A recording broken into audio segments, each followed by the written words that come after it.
Saya tadi membaca satu tulisan yang cukup bagus, karya Dr. Abdul Muhsin Al-Jarullah Al-Khirafi. Dalam tulisannya itu beliau menulis An-Nabiyyu uswatun likulli ahlil ibtila. Nabi Muhammad SAW adalah suri teladan bagi siapapun yang hari ini sedang mendapatkan ujian. Ya, Nabi Muhammad SAW adalah suri teladan bagi siapapun yang hari ini sedang diuji, sedang mengalami kesulitan, sedang mengalami cobaan. Penulis membuat sebuah tulisannya, kata beliau, innahu Rasulullah sallallahu alaihi wasallam alladzi mala'al kauna nura. Sesungguhnya Rasulullah sallallahu alaihi wasallam adalah sosok yang kemudian membawa cahaya bagi semesta alam. Wa mala'al quluba sa'adah.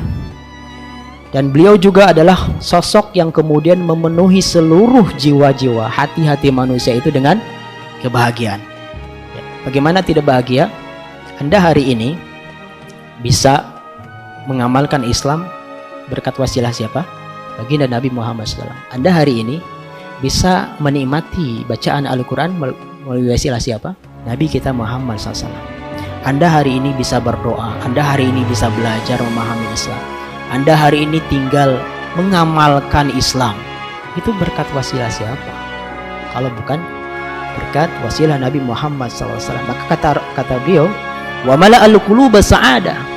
Nabi Muhammad SAW itu adalah orang yang kemudian membawa ataupun menyebabkan hati kita bahagia. Bahagia dengan keislaman kita, bahagia dengan Al-Quran yang kita baca, bahagia dengan hadis-hadis, dengan petunjuk beliau, bahagia sehingga akan menjadi jelas mana yang hak, mana yang batil, mana yang salah, mana yang benar, ya kan? Dan itu kita harus bahagia. Sehingga dengan kebahagiaan itu, ketika kita memahami jalan ini menjadi jalan yang lurus ini, kemudian kita mengamalkannya, kemudian kita mengikuti petunjuknya, kita pun akan mendapatkan kebahagiaan yang luar biasa, yaitu kebahagiaan di akhirat nanti. Kita sukses dari azab Allah, kita sukses ya, atau terhindar dari siksa Allah Subhanahu wa taala, dan itu pun juga melalui wasilah Nabi kita Muhammad sallallahu alaihi wasallam. Kemudian kata beliau, wa nasyarul khair wal adl. Dan Nabi Muhammad SAW adalah orang yang kemudian, sosok yang kemudian menyebar luaskan kebaikan dan keadilan. Ta'iba linas'ad. Beliau itu capek, beliau itu lelah, beliau itu ya capek lah, luar biasa, bukan kemudian untuk kebahagiaan beliau. Ya. Rasulullah SAW itu capek, ya capek. Rasulullah itu lelah, ya lelah. Tapi kan rata-rata kalau kita manusia ya, kita ini berjuang mati-matian, sungguh-sungguh, itu agar supaya kita bisa bahagia.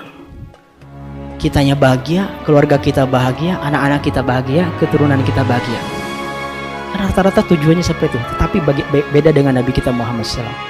Kata beliau, ta'iba linas'ad. Beliau capek, beliau lelah, linas'ad, supaya kita yang bahagia. Kan luar biasa tulisannya. Beliau capek, beliau lelah, bukan untuk kebahagiaan beliau, bukan untuk kebahagiaan keluarga beliau, bukan untuk kebahagiaan putra putri beliau. Linas'ad, supaya kita bahagia. Bahagia karena kita bisa memahami Islam dengan benar. Bahagia karena kita bisa sukses mengarungi kehidupan ini dengan selamat. Bahagia kita bisa masuk surganya Allah Subhanahu wa taala.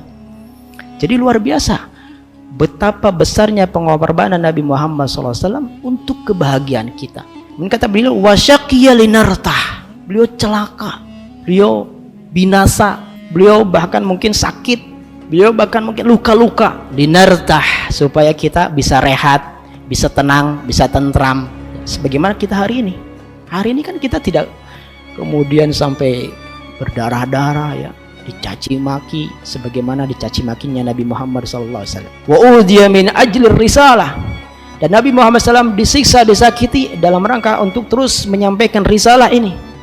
Fabalagha wa wadaha annahu nabiyyur rahmah. Sehingga menjadi jelas bahwa Nabi Muhammad SAW itu adalah nabiyyur rahmah, sosok seorang nabi yang membawa rahmat buat alam semesta, buat umat manusia. Jadi nggak ada itu ciri-ciri teroris di dalam Islam itu. Nabi Muhammad SAW membawa rahmat bagi semesta alam, membawa kebahagiaan. Tidak ada Islam kemudian mengajarkan terorisme. Nah, jelas Nabi Muhammad SAW membawa risalah ini untuk kebahagiaan umat manusia dengan Islamnya itu. Bagaimana kita kemudian mengatakan Islam adalah teroris? Maka sejatinya dia tidak memahami Islam. Annahu nabiyul insaniyah. Nabi Muhammad SAW adalah sosok yang kemudian membawa misi kemanusiaan, memenuhi hak-hak asasi manusia. Hak-hak kemanusiaan itu betul-betul dipenuhi. Asya hayatan mumtali'atan bil masaibi wal mataibi wal mu'ana.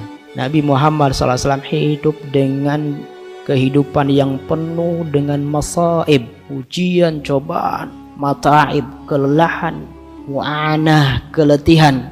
Wa huwa akramul khalqi 'alallahi azza wajal. Padahal beliau itu adalah sosok yang paling mulia, sosok manusia yang paling mulia di sisi Allah Subhanahu wa taala, tetapi kehidupannya penuh dengan ujian, penuh dengan kesakitan, penuh dengan cobaan.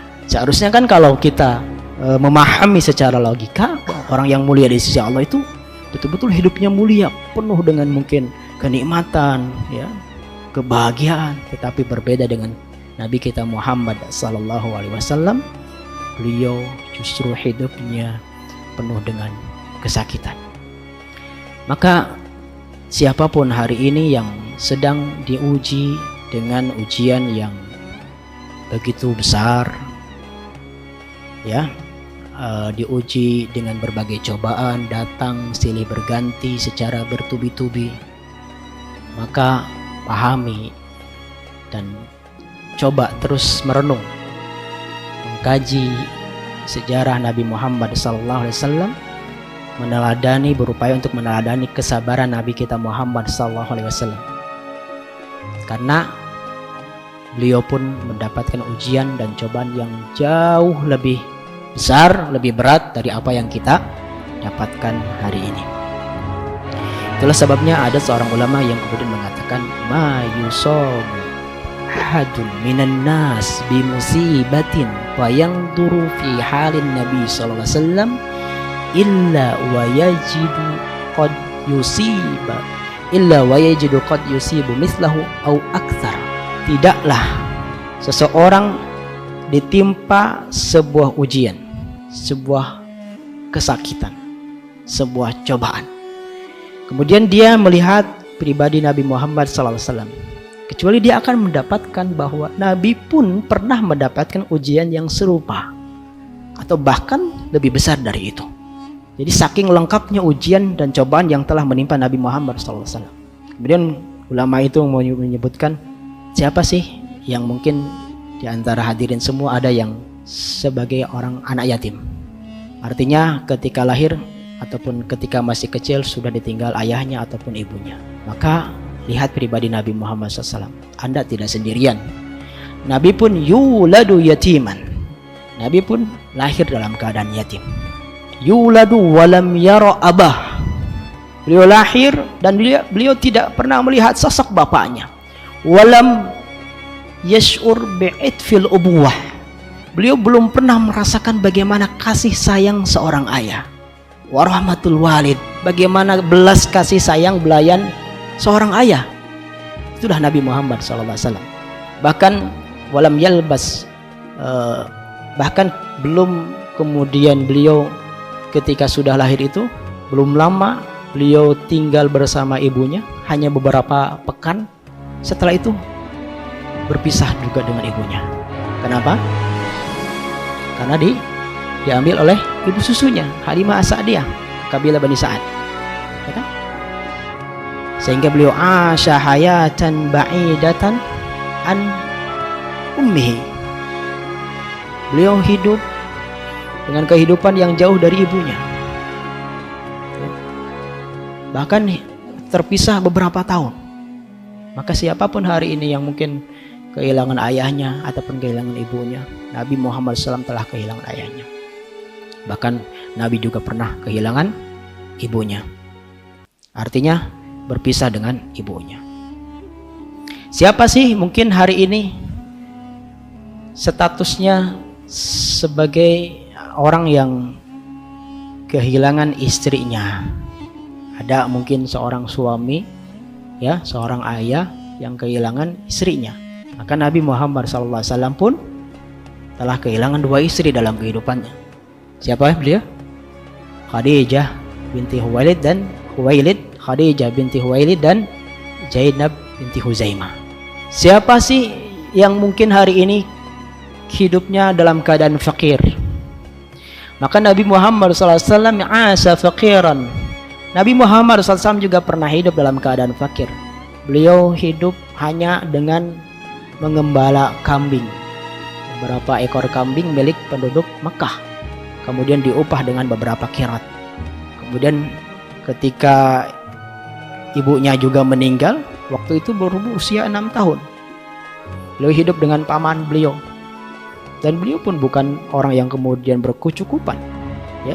Beliau hidup dengan mengembala kambing untuk mendapatkan upah beberapa kirat. Siapa yang hari ini kehilangan anak-anaknya? Mungkin ada anaknya yang meninggal lebih dahulu daripada orang tuanya. Maka Nabi Muhammad SAW pun juga ditinggal oleh putra-putri beliau. Zainab, Ruqayyah, Ummu Kulsum, Abdullah, Qasim, Ibrahim, semua meninggal. Sedangkan Nabi Muhammad SAW masih hidup, ya, kecuali Fatimah yang masih hidup. Maka hadirin rahimani wa rahimakumullah, apapun kondisinya dan bagaimanapun situasinya, Nabi Muhammad SAW adalah suri teladan terbaik buat kita. Siapa yang pernah diejek, siapa yang pernah dicemooh, siapa yang pernah dicaci maki, siapa yang pernah diusir, siapa yang kemudian pernah direncanakan untuk pembunuhan, Nabi Muhammad SAW sudah mengalami semua itu. Ada gak di antara antum yang kemudian berdakwah dikatakan gila loh dengan dakwah Anda? Ada? Tidak ada. Saya yakin tidak ada. Majnun. Ada gak di antara kita ketika kita berdakwah kemudian ada sahirun kadzab, Anda ini tukang sihir? Ada nggak? Tidak. Tapi Nabi Muhammad SAW pernah dikatakan tukang sihir. Ada mungkin di antara kita yang kemudian dikatakan hada mashur, orang ini telah disihir oleh orang lain. Nabi Muhammad SAW dikatakan mashur, orang ini sudah disihir. Gak jelas. Ada di antara kita yang kemudian dikatakan pendusta kamu, kadzab, ya. Mungkin ada, ya, tapi jarang, ya. Nabi kita Muhammad SAW pernah ketika berdakwahnya dikatakan pendusta. Maka hadirin rahimani wa rahimakumullah, ketika kita memahami sirah nabawiyah ini secara lengkap, secara benar, kita akan yakin bahwa sosok Nabi Muhammad SAW adalah suri teladan terbaik untuk kita, dan beliau adalah pahlawan sepanjang masa. Pahlawan sepanjang masa. Sehingga tak heran kalau misalnya umat beliau pun terkadang mengalami hal-hal yang serupa, karena memang itulah sebuah sunnatullah, ya, ujian kehidupan. Dan memang suri teladan pun juga mengalami hal-hal yang jauh lebih besar dari itu. Maka hadirin rahimani wa rahimakumullah, kita dari sini bisa memahami bahwa memang hidup ini tidak selamanya nikmat. Hidup ini tidak selamanya kemudian bahagia, senang, ya. Pasti ada sisi-sisi kesulitan, ada cobaan, ada ujian. Artinya bahwa hidup ini memang penuh dengan perjuangan. Apapun status Anda, santri kah, atau kan sebagai dai kah, seorang ayah kah, seorang suami kah, semua kita sedang berjuang. Hidup ini adalah perjuangan. Dan itu yang kita dapatkan dalam sosok pribadi Nabi Muhammad SAW. Beliau hidupnya kalau kita pelajari, ya, dari awal sampai akhir, semua sisi kehidupan beliau adalah perjuangan dan pengorbanan. Baik ketika beliau masih kecil, ya, dengan ditinggal oleh ayahnya, kemudian tinggal oleh ibunya, kemudian tinggal oleh pamannya, ditinggal oleh istrinya, sehingga dikenal dengan Amul Huzni, ya, tahun kesedihan. Kemudian ketika kecil beliau juga mengembala kambing, ketika remaja, kemudian ketika dewasa, bahkan sampai ketika lanjut usia. Semua isinya penuh dengan ujian dan cobaan. Baik ketika beliau berada di kota Mekah maupun ketika beliau berada di kota Madinah.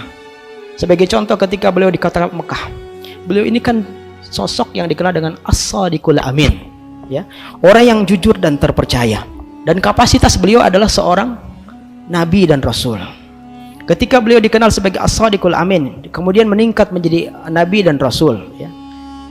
Dan lakab ataupun sifat yang masih menempel dalam pribadi Nabi Muhammad SAW itu adalah sebagai orang yang jujur dan terpercaya. Tetapi tatkala Nabi Muhammad SAW mulai berdakwah, mulai mengajak bukan mengejek, mulai menasehati bukan menyakiti, mulai menyampaikan kebenaran, menyampaikan tata cara ibadah yang benar agar beribadah kepada sosok zat yang maha benar, yaitu Allah Subhanahu wa Ta'ala, tanpa menyekutukannya sama sekali.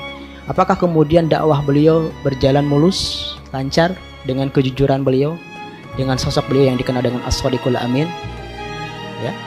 Apakah kemudian dapat diterima dakwahnya oleh penduduk Makkah dengan mudah? Tidak, wahai hadirin rahimani wa rahimakumullah. Justru yang beliau dapatkan sebaliknya. Beliau dicaci maki, beliau dihina, beliau dicerca, beliau diintimidasi, beliau diusir, bahkan direncanakan untuk dibunuh. Nah, kemudian tatkala ancaman, tatkala kecaman, tatkala intimidasi semakin besar, semakin keras dari orang-orang Mekah kepada Nabi kita Muhammad SAW, maka kemudian beliau keluar sedikit dari kota Mekah menuju mana? Menuju kota Taif, ya kan? Harapannya cuma satu, semoga mudah-mudahan penduduk Taif lebih mudah untuk menerima dakwah Nabi Muhammad SAW, lebih care dibanding penduduk kufar Quraisy, ya kan? Maka kemudian Nabi Muhammad SAW berdakwah di situ kurang lebih sekitar 10 hari, ya. Sebagian riwayat ada mengatakan selama 40 hari, 1 sebulan. Tetapi apakah beliau mendapatkan sesuai harapan? Tidak. Beliau kembali dicaci, beliau kembali dimaki-maki, dicemooh, dihina, bahkan sampai dilempari dengan batu sampai berdarah-darah. Dan inilah yang disebut dengan perjuangan. Akhirnya beliau kembali, ya, setelah luka-luka itu beliau kembali ke kota Mekah. Beliau kemudian akhirnya beliau tidak bisa masuk ke kota Mekah karena orang-orang kafir Quraisy sudah membuat makar, tipu daya agar tidak bisa kembali ke kota Mekah. Sehingga Nabi Muhammad SAW sempat tertahan untuk bisa kembali masuk ke kota Mekah, ke kampung halamannya sendiri. Dan ini juga adalah perjuangan. Hidup ini perjuangan memang. Kemudian setelah itu akhirnya beliau bisa kembali ke kota Mekah dengan bantuan beberapa orang dari penduduk Mekah. Setelah ancaman semakin dahsyat, ya, kecaman semakin dahsyat, yang kemudian tidak hanya menimpa Nabi Muhammad SAW, tetapi juga menimpa kepada para sahabat beliau. Akhirnya Nabi Muhammad SAW mendapatkan izin dari Allah Subhanahu wa Ta'ala untuk hijrah ke Madinah.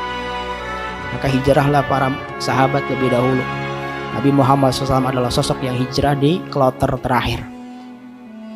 Itu pun tidak kemudian berjalan dengan lancar dan mudah,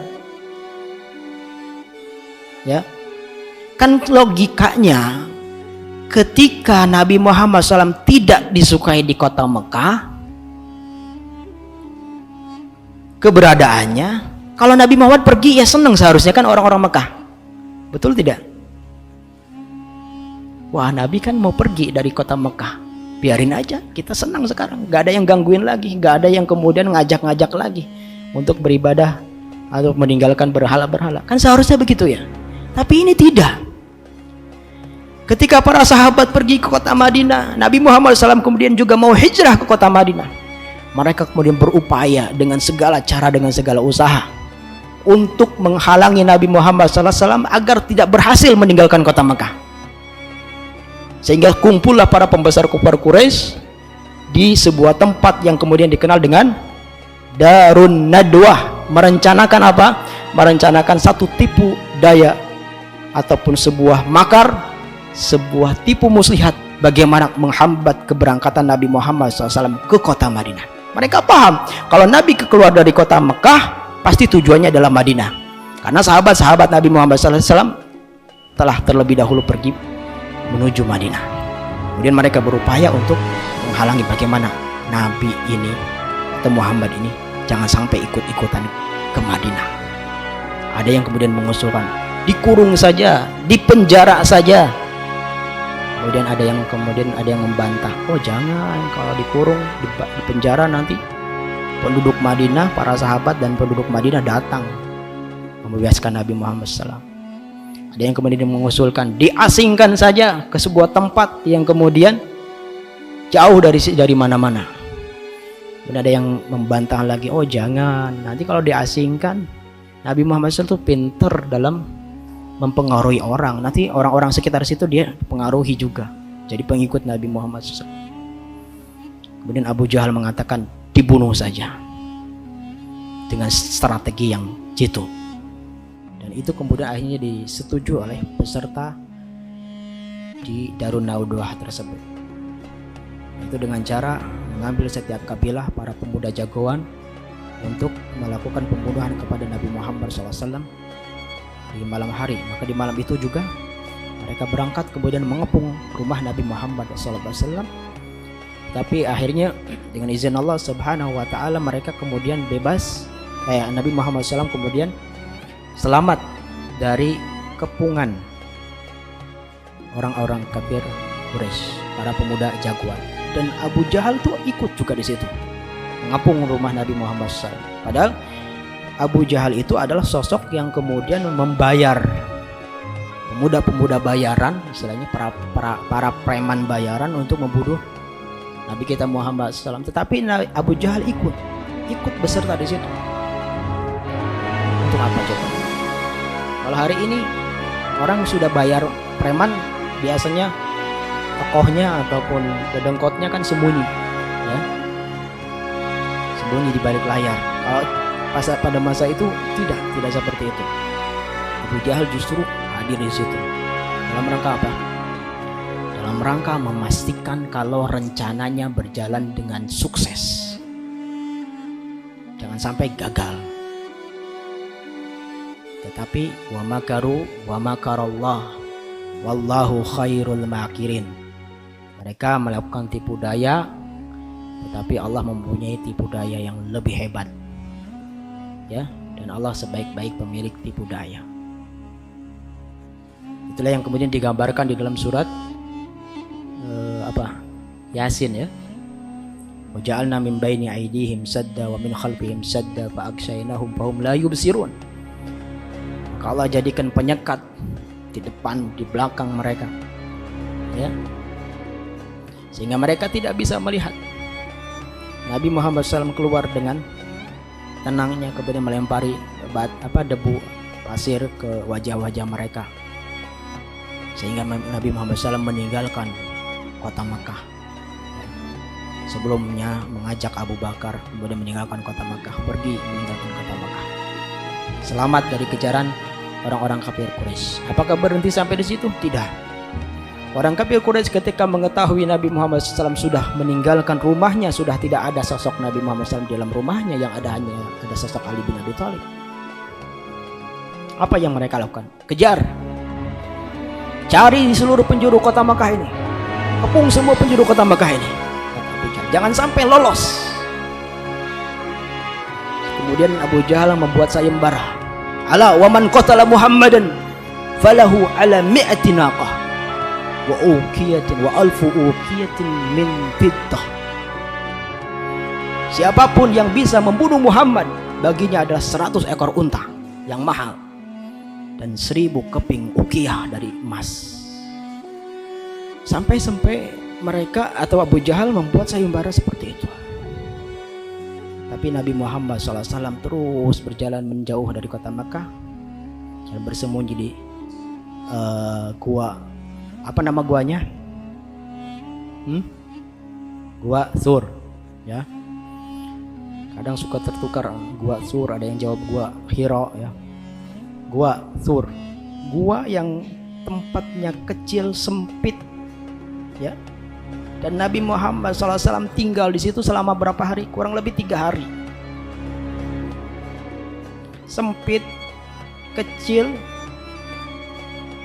Bahkan sebelumnya sosok Abu Bakar As-Siddiq itu kemudian sebelum Nabi Muhammad SAW masuk, biar saya dulu yang masuk, karena khawatir ada binatang buas, binatang yang berbahaya yang nanti akan menggigit engkau wahai Rasulullah SAW. Dibersihkan dulu itu. Kenapa Nabi Muhammad SAW tinggal 3 hari di Gua Thur? Kenapa enggak kemudian sehari aja, semalam saja? Untuk memastikan orang-orang kafir Quraisy tidak kemudian mengejar lagi. Artinya menurunkan intensitas pengejaran orang-orang kafir Quraisy. Ya. Dan itu semua sudah direncanakan dengan baik oleh Nabi Muhammad SAW dengan matang. Sebelum hijrah itu sudah membuat rencana strategi sedetail dan sematang mungkin. Sudah berdiskusi dengan sahabatnya Abu Bakar As-Siddiq, dan itulah hebatnya Nabi Muhammad SAW. Kapan kemudian mulai berangkat, siapa yang kemudian tugas sebagai yang menempati tempat tidurnya Nabi Muhammad SAW, itu kemudian ditugaskan kepada Ali bin Abi Thalib. Kemudian ketika berangkat mau lewat jalur mana, kemudian mau istirahat di mana, termasuk di Gua Thur. Kemudian nanti siapa yang ngasih makan di Gua Thur, yang mengirim makanan siapa, yang ngirim minuman siapa, itu sudah direncanakan oleh Nabi SAW. Ada kemudian diutus beberapa sahabat untuk mengembala kambing di situ, ya. Yang antar makan juga sudah disiapkan, sampai kemudian sukses dan selamat ke Madinah. Hadirin rahimani wa rahimakumullah. Itulah betapa besarnya perjuangan Nabi Muhammad SAW dalam menyampaikan risalah Islam ini. Apakah kemudian setelah beliau di Madinah tenang, damai, tentram, bahagia? Ya, ya, dari segi